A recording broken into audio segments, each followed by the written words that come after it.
I've been a public servant for roughly 20 years, a little bit more than 20 years. I started as a summer student, and then after a number of summers and I graduated university, I was bridged into an indeterminate job. I've always been patriotic. I've always loved Canada and Canadians, and I thought that the best way to serve them would be to work for the public service. What I'd like Canadians to know about Canada's public service is that we're the most efficient public service in the world. This is just validated by a study done last year in the UK where they proved that Canada's public service is most dedicated out of 31 countries studied. They're people that I love to represent because of the level of professionalism, dedication, and integrity that we bring into the workforce every day. What unions bring to the membership is protection and support when they need it. Sometimes bad things happen in the workplace despite the employee doing the best thing that they can. And to have the strength and knowledge of our staff there to help them through difficult times, it's essential. And I want to make sure that that union is there and strong and dependable for everybody else who might have problems that they have to face, be it discrimination, harassment, maybe an unsafe work environment.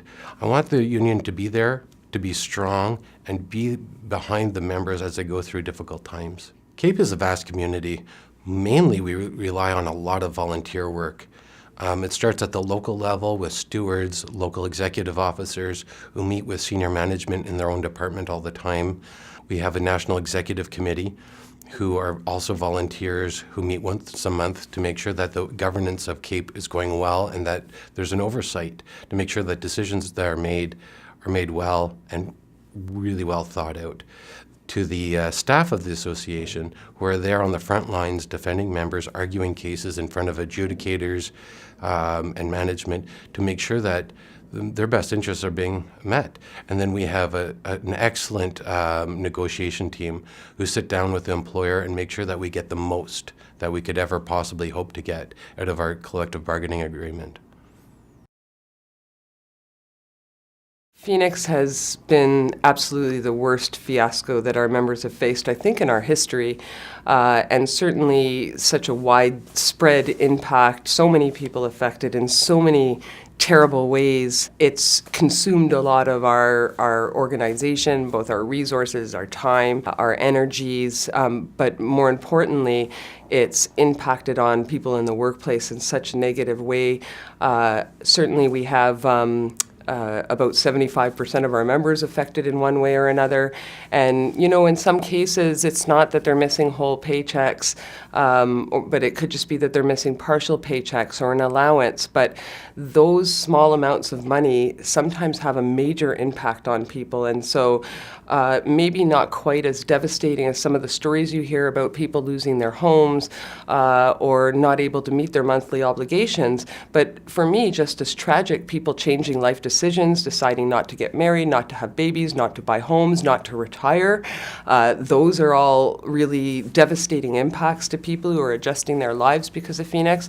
But even things like I couldn't afford to put my kids in hockey this winter, or I couldn't send my kids to summer camp as I always do because of this missing money are really just so very tragic. And the impact is not just on the employee, as you know, it's on their whole families and everybody who depends on them. So just absolutely catastrophic from every lens. And am I seeing a light at the tunnel? I'm very sorry to report, no. There doesn't seem to be a light at the tunnel. In fact, every pay, new issues arise. And then something gets resolved, 5 other things break. And so we really aren't getting any better. Our collective agreements aren't getting implemented. Problems are not being resolved at a higher rate. Even those cases that were identified as critical are not being resolved at a faster rate than other files. And so you really have people in dire circumstances that are 3 years into Phoenix issues with no end in sight and definitely no light at the end of the tunnel. And that's why PIPS last year decided to shift our campaign from a Fix Phoenix campaign to a Nix Phoenix campaign, because the vast majority of our members reported they have no faith whatsoever in the ability to be able to fix Phoenix. We don't think it can be fixed, and neither do our IT experts, some of whom actually work on Phoenix now. Canadians should care for a few reasons. One, there's an extensive amount of Canadian taxpayer money that's being sunk into both trying to repair Phoenix and bringing in a new system. Not that any of that money is not required at this point. It's all required, but since we're spending Canadian taxpayers' dollars in the billions, Canadians should definitely be concerned that things go as efficiently as they can go.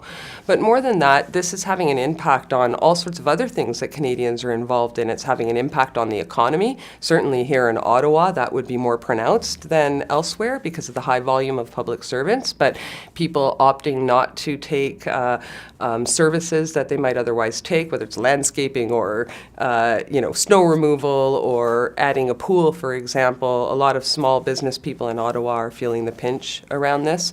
But lastly, I think Canadians should care because we're Canadian. Because Canadians care about people. We care about the underdogs. We care about those who are being treated unfairly.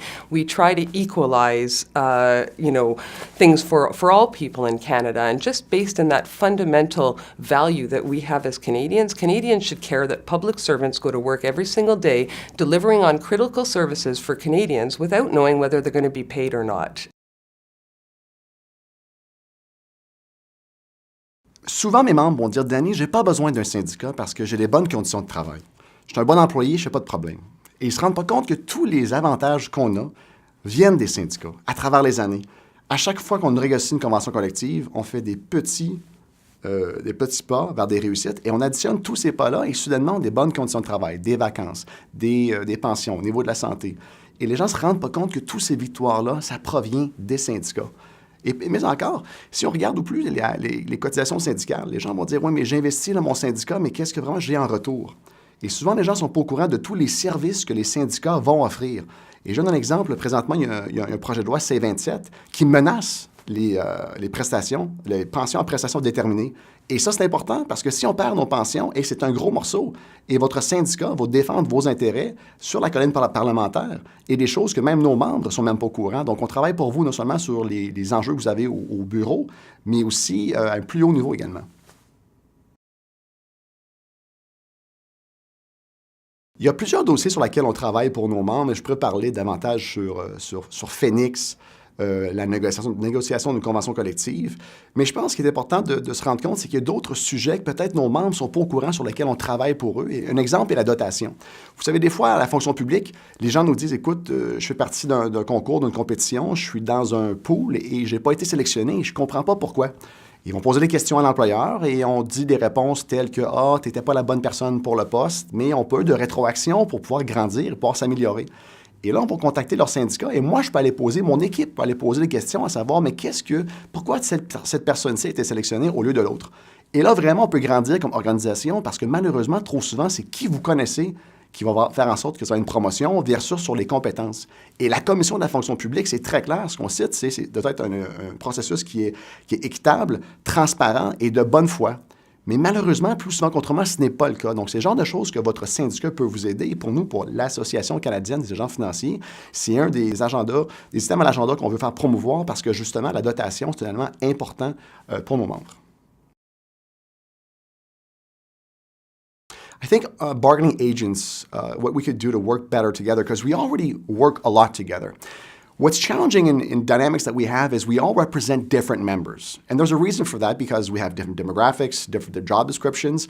And to a certain extent, we're doing a great job right now, but could it be better? Absolutely. I think if we were to share more information, an example of that is when we're negotiating our collective agreements right now. We all gather information from our members and we put proposals up to the employer. And if we were to share our best practices, our ideas, to show, you know what, here's what we're bringing to the table because we think this is an issue that our members are facing, that issue might be faced by other bargaining agents as well. And we can bring that item to the table. So the more bargaining agents bring up issues to the employer, the more they have a consistent message throughout the 18 bargaining agents. So unionism, when you really look at it and break it down, is about a group of people coming together and working together for one common goal. That's what unionism is all about. Whether it's a group of workers coming together to say that we need to fight this one particular issue or we need to fight several issues, but unionism is all about coming together and fighting and working towards that common goal. So whenever you face a challenge, any kind of a challenge with Treasury Board, because we often raise many issues with Treasury Board, what we have to do then, if we find that we're not making any headway, we have to put pressure on the politicians. We have to put pressure on the bosses of Treasury Board, and in particular the President of Treasury Board and the Prime Minister, to put them on notice, basically, that we're watching. So when we engage our members and we mobilize our members to go and speak to their member of parliament, it works. Lobbying members of parliament works because they all want to get reelected. And we find that it's effective when we do that, and especially when we do it collectively, so that when they go into caucus, they're all talking about the union came to see them in their constituency office last week when they were back home, and they're all talking about that same issue. And when you have a concerted and concentrated effort in lobbying members of parliament, it kind of takes the pressure off Treasury Board to be able to deal with the issues that you want to get dealt with.